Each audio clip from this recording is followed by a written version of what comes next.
نن ملت پر موږ باندې د 2 روپو حساب ولاکه کوي. د پارلمان نوم په چرلمان واوښتی. وخت کې چې پولیس مو وټکوي بیا ملت هم خوشحاله وي، ملت هم د پولیسو کورودانۍ وایي. و آخر دعوان څه معنا؟ زه درته وایم چې په وزارت دفاع کې فساد شته، راوغواړه د وزارت دفاع مسؤلین. دا مایک نه دی جناب رئیس صاحب چې ستا مخ ته پروت دی، دا شته د ده دی. بسم الله الرحمن الرحیم.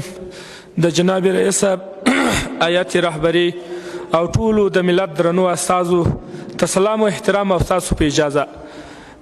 جناب رئیس صاحب آیت رهبري زه نن غواړم چې دا د ملت د کور پر حیثیت او پر تېرو کړنو باندې لږ وغږېږو چې موږ څوک یو او څه کوو او د څه لپاره راځو. جناب رئیس صاحب محترم، تاسې په جریان کې یاست. په 18مه تقنیني دوره کې د پارلمان نوم په چرلمان واوښتی او په تلویزیونونو کې ډرامې و ډنډورې راپسې جوړې شولې او کله ناکله مو ازري هم رسنۍ اخلي او په ښار کې مو هم پولیس ټکوي. وخت کې چې پولیس مو وټکوي بیا ملت هم خوشحاله وي، ملت هم د پولیسو کورودانۍ وایي چې واقعا تاسې د ولس استازي وټکول او اصلا دا د ولس استازولي نسي کولی. نو زه نه پوهېږم چې علت په څه کې دی او ولې دی. جناب رئیس صاحب، ملت موږ تعقیبوي، ورځ تر بلې زموږ کارکردګي ګوري. زموږ کارکردګي دا ده چې موږ د جلال آباد د هسکې مینې د شهداو د مسؤلینو څخه پوښتنه ونه کړه او د دوی د وینو او خونریزۍ جزا مو هېڅ چاته ورنه کړه او هېڅ پوښتنه مو ونه کړه. هم چنان داسې په کابل کې د علماو د شورا باندې پر د پټاو پوښتنه چا ونه کړه. همداسې په کابل کې د واده پر تالار باندې چې انفجار و انتحار وسو د ولس پوښتنه هېڅ چا نه ده کړې. جناب رئیس صاحب محترم، نو په لحاظه ملت زموږ په کړنو آګاه دی، نو یې ځکه زموږ څخه جبهه نیولې ده. جناب رئیس صاحب، موږ چې تالار ته راځو په ښار او په وطنو کې اوازې او ګنګوسې دي چې د ولس استازي تالار ته نه حاضرېږي. موږ نه پوهېږو چې تالار ته راسو موږ څه ووایو. کله چې موږ د ملت اواز پورته کوو، ما تاسو ته وویله چې د هراته څخه تر چوکې ارغندویه پورې پر سړکانو باندې پیسې اخیستل کېږي. غلا ده، وحشت دی، ظلم دی، فساد دی، بربریت دی. تاسو په جواب کې راته وویل چې و آخر دعوانا. و آخر دعوانا څه معنا؟ زه درته وایم چې په وزارت دفاع کې فساد شته، راوغواړه د وزارت دفاع مسؤلین، راوغواړه دا خلک پوښتنه ورڅخه وکړي. دا د ملت کور دی، خلک زموږ څخه حساب غواړي، خلک موږ ته په تمه ناست دي. نن د ملت کور سره ولس جبهه نیولې ده، د ملت حق نه راغوښتل کېږي. جناب رئیس صاحب، وزیر د مالیې مو دلته راوغوښتی، دلته ناست دی، په تالار کې ناست دی.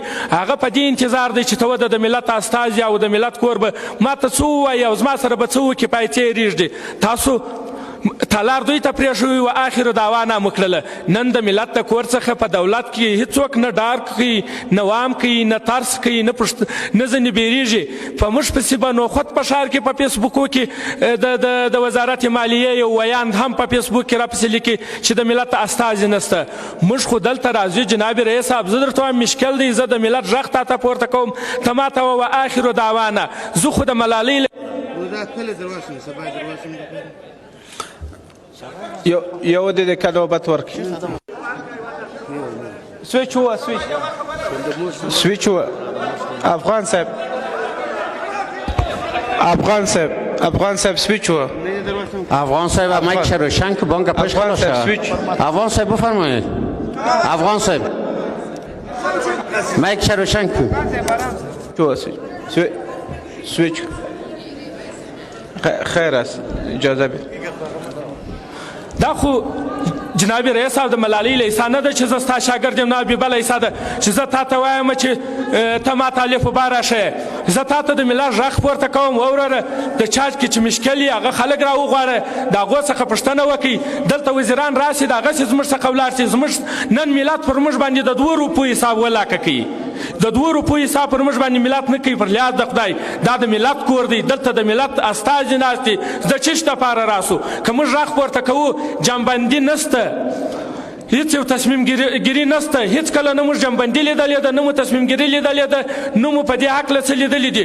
جناب رئیس صاحب، موږ د ملت د کور په استازولۍ هیڅ چاته هیڅ هم نسو ویلی. یو شی چې زموږ څخه پټه ده چې نور موږ ته نه دي کړي، روزمره ستاسو خارجي سفرونه دي. تاسو هیات رهبري نن یو ځای سهار بل ځای، که چیرې په دا خارجي سفرو کې تاسو یو ستراتیژیک پلانونه په کار اچولي وي او یا پر یو ستراتیژیک پلان باندې کار کوئ، موږ هم په جریان کې واچوئ چې موږ دې ولس ته ووایو. زه نه پوهېږم چې دا اوس تاسو خارجي سفرونه د ملت د ګټې د دې دولت د ملک د ګټې دپاره کوئ او کوم دا رهبري د ځان دپاره د هیات رهبري د ځان دپاره یوه ښه ریاشي پروژه ګرځولې ده. دا ملت دی، دا افغانستان دی، دا د شملو کور دی. جناب رئیس صاحب دا میز نه دی چې ته ورته ناست یې، دا د الماسو نه جوړ دی، دا د افغانانو په وینه جوړ سوی میز دی. دا مایک نه دی جناب رئیس صاحب چې ستا مخ ته پروت دی.